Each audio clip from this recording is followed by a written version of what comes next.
સ્વાધ્યાય 7.2 દાખલા નંબર 8 તમારી સમક્ષ છે. અહીંયા ખાસ જુઓ કે પહેલા આપણે આકૃતિ દોરીને જોઈએ કે અહીંયા એ છે, અહીંયા શું છે એ, જેના યામ છે -2, -2. ઓકે, અહીંયા બી છે, અહીંયા શું છે બી છે, જેના યામ છે 2, -4. વચ્ચે કંઈક પી છે, વચ્ચે કંઈક શું છે પી છે, જેના યામ છે x, y. એ આપણે શોધવાના છે. બરાબર. હવે જો અહીંયા ખાસ ધ્યાન રાખજો, આની ઉપર તમારે ખાસ ધ્યાન રાખવાનું છે. ઓકે, ચાલો. એપી બરાબર 3/7 AB. આ એબી હું આના છેદમાં લખી શકું? લખી જ શકું, તો જ હું બોલ્યો હોય, નહીં તો થોડો બોલું. આ એબી છે ને આની નીચે લખી નાખું 3/7 આમ નામ. શું કર્યું? આ એપી આમ નામ. આ એબી જે છે એ મેં એપી ના છેદમાં લખી નાખ્યું 3/7.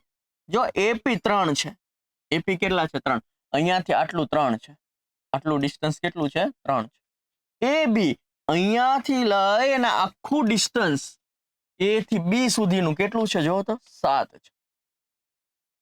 તો મને એમ કહેશો કે આ ડિસ્ટન્સ કેટલું હશે? આટલું ડિસ્ટન્સ કેટલું હોય? જો આખું 7 છે, આટલું 3 છે, તો આ કેટલું હોય? આ હાથમાંથી આ કાઢ નાખો એટલું હોય. ઓકે, આ કેટલું હશે? 4 હશે. ફરી વાર, આ 7 છે, એમાંથી આ કાઢી નાખો, આ કેટલું મળશે? 3. તો સોરી 4 મળશે. આને કહેવાય M1, આને કહેવાય M2. ઓકે, આ છે આપણો x1 y1 અને આ છે આપણું x2 y2. ડન છે, ઈઝી છે. ચલો ફરી વાર જો શું કરેલું છે. આ એબી ને આ તો આપેલું છે એ મેં લખી નાખ્યું. આ જે એબી છે એને મેં આની નીચે લખ્યું આમ નામ. એપી 3 છે, આટલું 3 છે. એ થી બી સુધીનું 7 છે, આ 7. તો આ 7 માંથી આ 3 કાઢી નાખો, તમને આ કેટલું મળશે? 4 મળશે.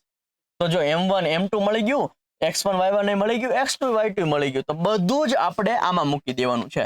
આપણી પાસે સૂત્ર છે ને, શું છે?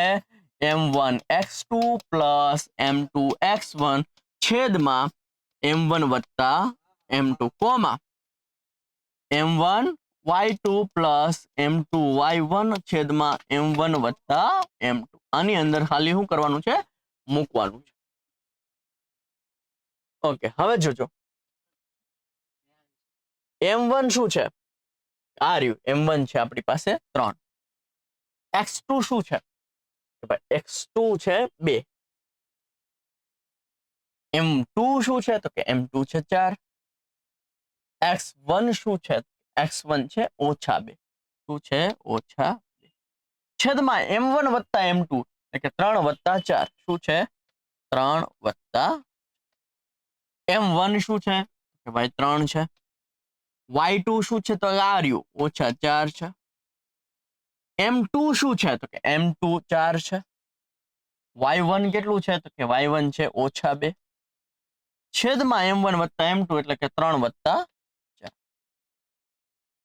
ઓકે, અહીંયા જો 3 દુ કેટલા થશે? 6. ઓકે, તો અહીંયા કરી નાખું 6. પછી અહીંયા વત્તે ઓછે ઓછા 4 દુ ઓકે 8. 3 વત્તા 4 કે 7. વત્તે ઓછે ઓછા 3 ચોક કે 12. વત્તે ઓછે ઓકે ઓછા 4 દુ ઓકે 8. 3 વત્તા 4 કેટલું થશે? 7. અલા 6 માંથી 8 જાય, વત્તે ઓછે ઓછા 8 માંથી 6 જાય તો બે મોટી સંખ્યાની નિશાની. મોટી સંખ્યા કોણ છે? 8. 8 ની નિશાની લેવાની ઓછી. 8 માં 6 જાય તો 2 છેદમાં 7 આમના. -12 -8.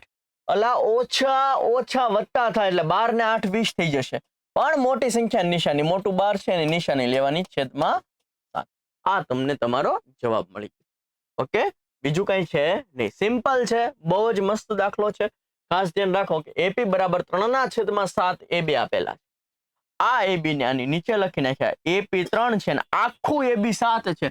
આ 7 માંથી આ 3 કાઢો તો આ કેટલું મળે? 4 મળે. તો M1 M2 મળી ગયા, X1 Y1 પણ છે, X2 Y2 પણ છે. તો આ બધી જ કિંમત તમારે અંતઃવિભાજન વાળા સૂત્રમાં મૂકવાની. કયું સૂત્ર છે? તો કે M1 X2 વત્તા M2 X1 ના છેદમાં M1 વત્તા M2 comma M1 Y2 plus M2 Y1 ના છેદમાં M1 પ્લસ M2. ઓકે, જરૂર જણાય વિડીયો ફરીવાર જોજો. મેક્સિમમ લિંકને શેર કરી દો, બધા સુધી પહોંચાડી દો, કારણ કે સૌ ભણે સૌ આગળ વધે. મળીએ છીએ નેક્સ્ટ દાખલા સાથે. ત્યાં સુધી જય હિન્દ, જય ભારત.